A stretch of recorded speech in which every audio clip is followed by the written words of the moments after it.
ಭಾರತದ ಜಿಡಿಪಿ ಶೇಕಡ 8.2 ಅನ್ನೋದಾದ್ರೆ ಡಾಲರ್ ಎದುರು ರೂಪಾಯಿ ಇತಿಹಾಸದಲ್ಲೇನೆ ಅತ್ಯಂತ ಆಘಾತಕಾರಿ ಕುಸಿತ ಕಂಡಿರೋದು ಯಾಕೆ?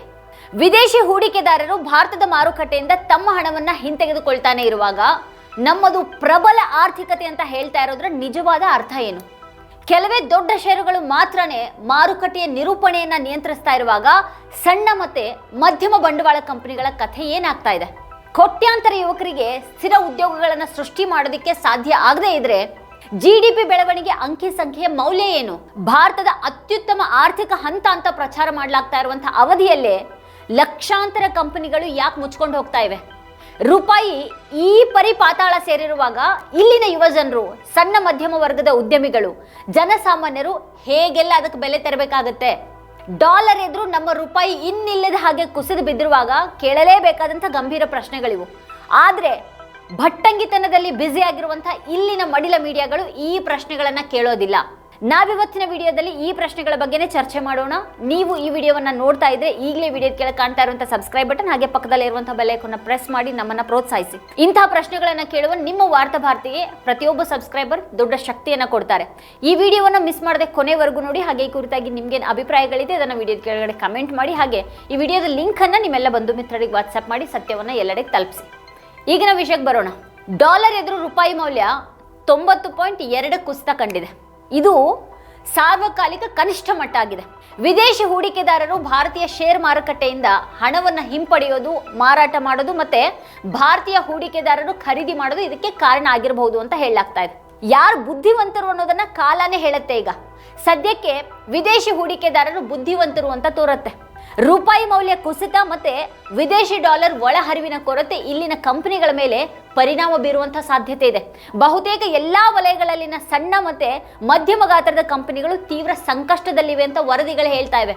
1,000 ಸಣ್ಣ ಮತ್ತೆ ಮಧ್ಯಮ ಗಾತ್ರದ ಕಂಪನಿಗಳ ಷೇರು ಬೆಲೆಗಳು ಅವುಗಳ ಗರಿಷ್ಠ ಮಟ್ಟದಿಂದ 20% ಅಷ್ಟು ಕುಸಿದಿವೆ. ಮತ್ತೆ 440 ಕಂಪನಿಗಳ ಶೇರ್ ಬೆಲೆಗಳು 50% ಅಷ್ಟು ಕುಸಿದಿವೆ. ಅನೇಕ ಕಂಪನಿಗಳ ಶೇರ್ ಬೆಲೆಗಳು 90% ಕುಸಿದು ಹೋಗಿವೆ. ಇನ್ನು ಮಾರುಕಟ್ಟೆಯ ಲಾಭಗಳು ಈಗ ಅಷ್ಟು ಉತ್ತಮವಾಗಿಲ್ಲ ಅನ್ನೋದು ಇಲ್ಲಿ ಸ್ಪಷ್ಟ ಆಗಿದೆ.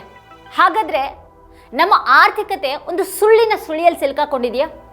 ಯಾರು ಕೂಡ ಸತ್ಯವನ್ನ ಹೇಳದೇ ಇದ್ರೆ ಅದನ್ನ ಹೇಗೆ ಸರಿಪಡಿಸಬಹುದು? ರೂಪಾಯಿ ಮೌಲ್ಯ ಈ ಮಟ್ಟಕ್ಕೆ ಕುಸಿದಿರುವಾಗ ಇದು ಹೇಗೆ ಪರಿಣಾಮ ಬೀರುತ್ತೆ? ಏಷ್ಯಾದ ಎಲ್ಲಾ ಕರೆನ್ಸಿಗಳಲ್ಲಿ ರೂಪಾಯಿ ಯಾಕೆ ಕೆಟ್ಟ ಸ್ಥಿತಿಯಲ್ಲಿದೆ? ಯಾರು ಕೂಡ ಇದ್ರ ಬಗ್ಗೆ ಯಾಕೆ ಚರ್ಚೆ ಮಾಡ್ತಾ ಇಲ್ಲ? 2014 ಮೊದಲು ರೂಪಾಯಿಯ ದೌರ್ಬಲ್ಯವನ್ನ ರಾಷ್ಟ್ರಕ್ಕೆ ನಷ್ಟ ಅಂತ ಕರಿತಾ ಇದ್ದವರು ಈಗ ಅದನ್ನ ಲಾಭ ಅಂತ ಕರಿತಾ ಇದ್ದಾರೆ. ರೂಪಾಯಿ ದುರ್ಬಲಗೊಳ್ಳೋದ್ರಿಂದ ವಿದೇಶಿ ವಿನಿಮಯ ಗಳಿಕೆ ಮತ್ತೆ ಉದ್ಯೋಗಗಳು ಹೆಚ್ಚಾಗ್ತವೆ ಅಂತ ಈ ಹಿಂದೆ ನೀತಿ ಆಯೋಗದ ಉಪಾಧ್ಯಕ್ಷರಾಗಿದ್ದಂತ ರಾಜೀವ್ ಕುಮಾರ್ ಅವರು ಹೇಳ್ತಾ ಇದ್ದಾರೆ. ಆದ್ರೆ ಕಳೆದ ಹಲವಾರು ದಿನಗಳಿಂದ ವಿದೇಶಿ ಹೂಡಿಕೆದಾರರು ಭಾರತದಿಂದ ಡಾಲರ್ಗಳ ನಂತರ ಡಾಲರ್ಗಳನ್ನ ಹಿಂತೆಗೆದುಕೊಳ್ತಾ ಇದ್ದಾರೆ. ಈಗಾಗಲೇ ಸಾವಿರಾರು ಕೋಟಿಗಳನ್ನ ಹಿಂತೆಗೆದುಕೊಳ್ಳಲಾಗಿದೆ. ಇದನ್ನ ಬಹಿರಂಗಪಡಿಸಿಲ್ಲ. ವಿದೇಶಿ ಹೂಡಿಕೆದಾರರು ಬಂದಾಗ ಅದ್ರ ಬಗ್ಗೆ ಬಹಳ ಸಂಭ್ರಮ ಪಡಲಾಯಿತು. ಈಗ ವಿದೇಶಿ ಹೂಡಿಕೆದಾರರು ಶೇರ್ಗಳನ್ನ ಮಾರಾಟ ಮಾಡ್ತಾ ಇದ್ದಾರೆ ಮತ್ತೆ ತಮ್ಮ ಹೂಡಿಕೆಗಳಿಂದ ಹಣವನ್ನ ಹಿಂತೆಗೆದುಕೊಳ್ತಾ ಇದ್ದಾರೆ.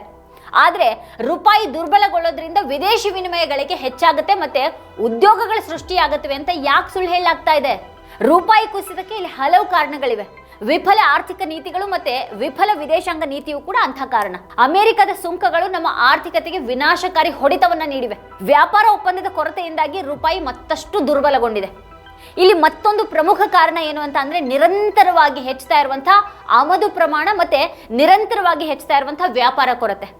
ಆದ್ರೆ ಈಗ ರೂಪಾಯಿ ಮೌಲ್ಯ ಕುಸಿತ ಕಳವಳಕಾರಿ ಅಲ್ಲ ಅಂತ ಪ್ರಚಾರ ಮಾಡಲಾಗ್ತಾ ಇದೆ.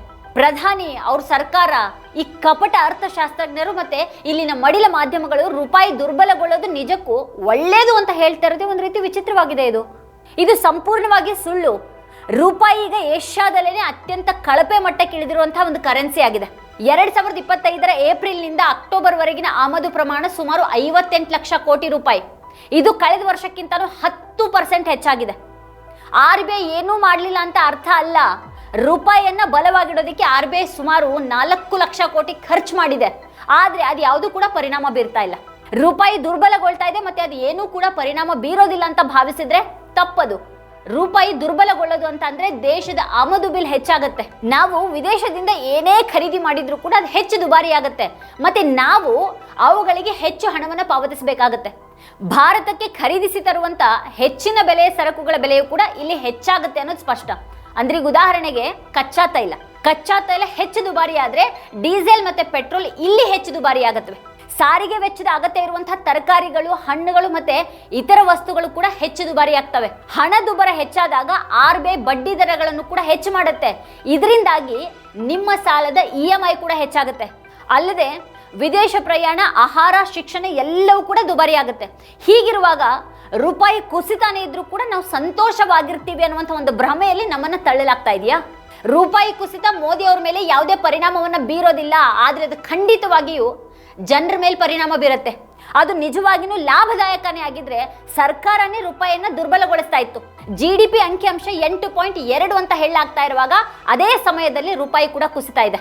ಆದ್ರೆ UPA ಅವಧಿಯಲ್ಲಿ ರೂಪಾಯಿ 55-60 ರೂಪಾಯಿ ಆದಾಗ ಬಾಯ್ ಬಡ್ಕೊಳ್ತಾ ಇದ್ದವರು, ಕೆಟ್ಟ ಜೋಕ್ಗಳನ್ನ ಪೋಸ್ಟ್ ಮಾಡ್ತಾ ಇದ್ದವರು, ಸರ್ಕಾರವನ್ನ ಹಿಗ್ಗಾಮುಗ್ಗಾ ಜಾಡಿಸ್ತಾ ಇದ್ದವರು ಈಗ ನಾಪತ್ತೆ ಆಗ್ಬಿಟ್ಟಿದ್ದಾರೆ.